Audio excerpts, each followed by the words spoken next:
Hi, and welcome to the synopsis of chromosomes. Today we will be looking at two individuals. Our first individual has the chromosomes as shown here, and we are going to be looking at what possible chromatids will occur in the offspring if there was crossover between J and K region. And then we will look at individual 2 with the same crossover and compare. Here we can see individual 1. In this diagram, the two big gray circles represent centromeres, and each of the small white balls are a letter. Now if we look at the two chromosomes, we have the first one, which is on top. We have MIJ.KLHG,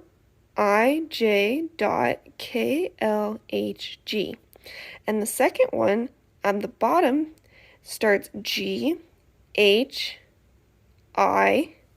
J.KLM. If we had a crossover between J and K, the four chromatids possible would be first the two same as the original two chromosomes, so MIJKLHG and GHIJKLM.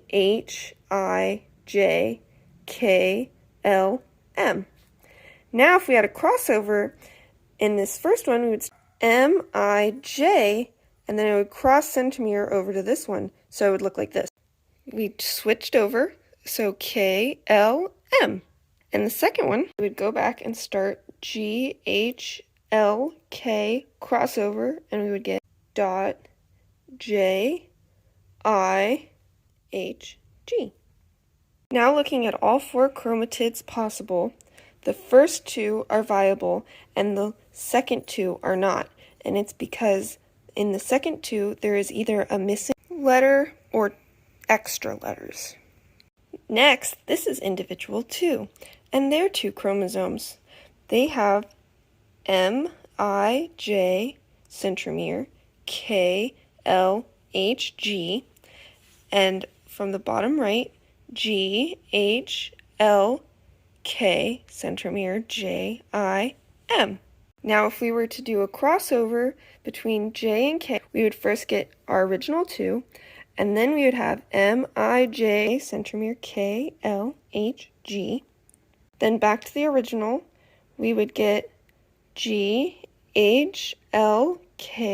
centromere crossover JIM. And in this case, because there is no change, all of the offsprings are viable. Lastly, if we were to compare the two individuals for viability, individual 1 only has 2 viable offsprings, and individual 2 has 4 viable offspring. It means individual 2 has a greater fitness. Thank you.